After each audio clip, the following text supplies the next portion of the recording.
اعوذ باللہ من الشیطان الرجیم بسم اللہ الرحمن الرحیم وبہ نستعین وہو خیر ناصر ومعین۔ سلسلہ دروس معارف قرآن و اہل بیت میں ماہ رمضان کے عنوان سے یہ آج 18واں درس ہے۔ ماہ رمضان کی 18ویں شب کی مخصوص نماز 4 رکعت ہے، 2 رکعت کر کے، جس کی ہر رکعت میں حمد کے بعد 25 مرتبہ سورہ کوثر پڑھنا ہے۔ اور ماہ رمضان کے 18ویں روزے کا ثواب روایت پیغمبر اسلام صلی اللہ علیہ وآلہ وسلم میں اس طرح سے ملتا ہے کہ آپ نے ارشاد فرمایا، جب 18ویں ماہ رمضان کا دن ہوتا ہے تو اللہ تبارک و تعالی جبرائیل و میکائیل و اسرافیل اور عرش اور دیگر ملائکہ کو حکم دیتا ہے کہ وہ امت محمد صلی اللہ علیہ وآلہ وسلم کے لیے طلب مغفرت کریں آئندہ سال تک، اور روزے داروں کو اہل بدر کا سا ثواب عطا کرتا ہے۔ روایت کا حوالہ کتاب فضائل اشہر الثلاثہ جلد نمبر 2 صفحہ نمبر 81۔ ماہ رمضان کے 18ویں روزے کی دعا کا ترجمہ یہ ہے کہ اے اللہ، مجھے اس دن سحری کی برکتوں سے آگاہی عطا فرما اور میرے قلب کو نورانی کر دے، اپنے نور کی روشنی سے، اور میرے تمام اعضاء و جوارح کو اس ماہ کی برکات حاصل کرنے کا اہل قرار دے۔ اپنے نور کے ذریعے اے معرفت رکھنے والوں کے دلوں کو نورانی کرنے والے۔ اس دعا کی مختصر شرح و تفسیر اس طرح سے ہے کہ اس میں بھی 3 باتوں کو اللہ تبارک و تعالی سے طلب کیا گیا ہے۔ نمبر 1، سحری میں بیداری کی توفیق۔ نمبر 2، دل کی نورانیت و آگاہی۔ نمبر 3، بصیرت و توفیق عمل۔ لہذا پہلا مطلب سحری کی برکات کے بارے میں ہے۔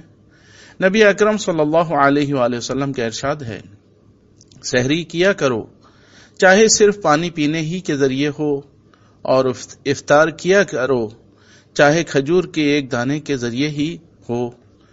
سحری کا وقت برکت کا وقت ہوتا ہے، اور اللہ کے کچھ مخصوص ملائکہ ہیں جو سحر کے وقت استغفار کرنے والوں پر درود بھیجتے ہیں۔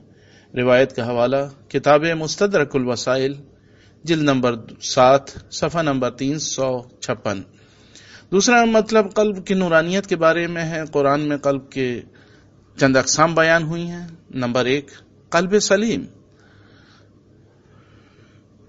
جس کا ترجمہ یہ ہے، سورہ شعراء کی آیات نمبر 87 سے 89 تک میں، اور مجھے اس دن رسوا نہ کرنا جب سب کو قبروں سے اٹھایا جائے گا، جس دن مال اور اولاد کوئی فائدہ نہیں پہنچائیں گے مگر صرف صحیح عقیدے کے ساتھ اللہ کی طرف آئے گا، صرف وہی نجات پائے گا۔ دوسرا قلب مطمئنہ، جیسا کہ سورہ رعد کی آیت نمبر 28 میں ارشاد ہوا، جو لوگ ایمان لائے اور ان کے قلوب اللہ کی یاد سے مطمئن ہیں، آگاہ رہو کہ اللہ کی یاد سے دلوں کو اطمینان حاصل ہوتا ہے۔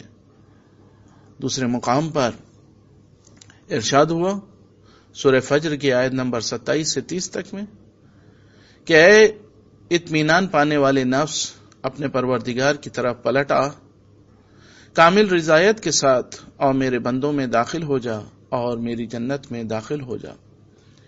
تیسرا قلب نورانی ہے، جیسا کہ سورہ انعام کی آیت نمبر 125 میں ارشاد ہوا، پھر اللہ جسے ہدایت دینے کا ارادہ کر لیتا ہے، اس کے سینے کو کشادہ کر دیتا ہے اسلام کے لیے، اور جسے گمراہی میں چھوڑنا چاہتا ہے، اس کے سینے کو ایسا تنگ اور دشوار کر دیتا ہے، گویا اس کے لیے اسلام کا قبول کرنا آسمان پر چڑھنے کی مانند مشکل ہوتا ہے۔ اسی طرح اللہ عذاب قرار دیتا ہے ان لوگوں کے لیے جو ایمان نہیں رکھتے ہیں۔ اور چوتھا قلب مریض ہے، جیسا کہ سورہ بقرہ کی آیت نمبر 10 میں ارشاد ہوا، ان کے قلوب میں مرض ہے، اللہ نے ان کے مرض کو اور زیادہ کر دیا، اور ان کے لیے دردناک عذاب ہے ان کے جھوٹ بولنے کے سبب۔ پانچواں قلب پر موت کا لگ جانا ہے، جیسا کہ سورہ بقرہ کی آیت نمبر 7 میں ارشاد ہوا، اللہ نے مور لگا دی ان کے قلوب اور ان کے کانوں پر، اور ان کی آنکھوں پر پردے پڑے ہوئے ہیں، اور ایسے لوگوں کے لیے بہت بڑا عذاب ہے۔ چھٹا قلب کا معرفت سے دور ہونا ہے، جیسا کہ سورہ اعراف کی آیت نمبر 189 میں ارشاد ہوا، اور بے شک ہم نے انسان اور جنات کی کثیر تعداد کو جہنم کے لیے قرار دیا. ان کے پاس دل تو ہیں مگر وہ سمجھتے نہیں، اور ان کے پاس آنکھیں تو ہیں مگر وہ دیکھتے نہیں، اور ان کے پاس کان تو ہیں مگر وہ سنتے نہیں. یہ چوپایوں کی مانند ہیں بلکہ ان سے بھی زیادہ برے ہیں. یہی لوگ اصل میں غافل ہیں. اور ساتواں قلب کا سخت ہو جانا ہے، جیسا کہ سورہ زمر کی آیت نمبر 22 میں ارشاد ہوا، کیا وہ شخص جس کے سینے کو اللہ نے اسلام کے لیے کشادہ کر دیا ہو وہ گمراہوں جیسا ہو سکتا ہے؟ وہ اپنے پروردگار کی طرف سے نورانیت کا حامل ہے. اور افسوس ان لوگوں کے حال پر جن کے دل اللہ کے ذکر سے سخت ہو گئے. ایسے ہی لوگ واضح گمراہی میں ہیں. سورہ زمر آیت نمبر 22. روایات میں قلب کے خصوصیات کے حوالے سے جو ملتا ہے، پہلی روایت مولا متقیان علی ابن ابی طالب علیہ الصلوۃ والسلام سے ہے. آپ ارشاد فرماتے ہیں، قلب سرچشمہ حکمت ہے، اور کان قلب کے دروازے ہیں، اور قلب زبان کا مخزن ہے. بے شک یہ قلوب ظرف ہیں، اور بہترین ظرف وہ ہے جو زیادہ اچھی باتیں سیکھتا ہو.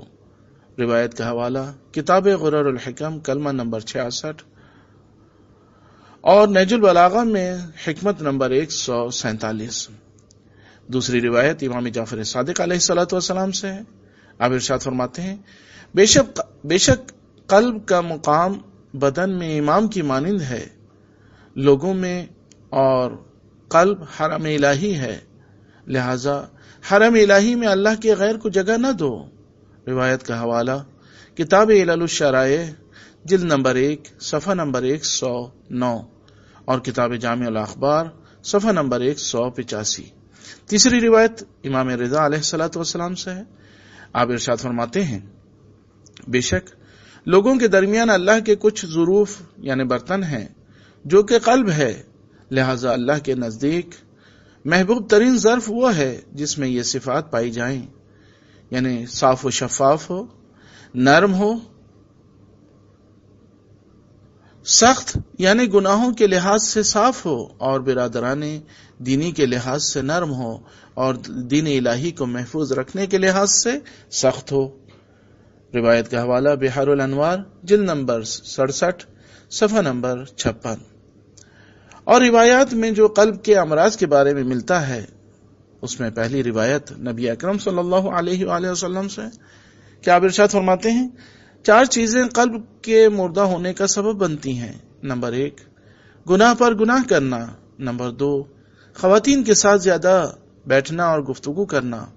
نمبر 3 احمق لوگوں سے جر و بحث کرنا. نمبر 4 مردہ لوگوں کے ساتھ نشست و برخاست رکھنا. کسی نے پوچھا، ہے اللہ کے رسول، مردوں کے ساتھ نشست و برخاست سے آپ کی کیا مراد ہے؟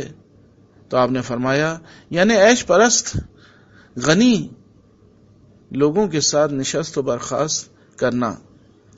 روایت کا حوالہ کتاب خصال جلد نمبر 1 صفحہ نمبر 65. دوسری روایت مولا متقیان علی ابن ابی طالب علیہ الصلوۃ والسلام سے ہے، جس میں آپ ارشاد فرماتے ہیں، جس میں پرہیزگاری کم پائی جاتی ہے اس کا قلب مر جاتا ہے، اور جس کا قلب مر جاتا ہے وہ جہنم میں داخل ہو جاتا ہے. روایت کا حوالہ بحار الانوار جلد نمبر 68 صفحہ نمبر 286.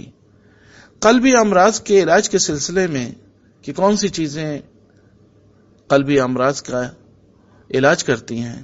نمبر 1 یاد و خوف الہی، جیسا کہ مولا متقیان علی ابن ابی طالب علیہ الصلوۃ والسلام امام حسن مجتبی علیہ الصلوۃ والسلام کو وصیت کرتے ہوئے یوں ارشاد فرماتے ہیں، اے بیٹا، میں تمہیں وصیت کرتا ہوں خوف خدا رکھنے کی اور اس کے احکام کو بجا لانے کی، اور قلب کا علاج کرنے کی اللہ کی یاد کے ذریعے اور اللہ کی رسی کو مضبوطی سے تھام لینے کے ذریعے سے.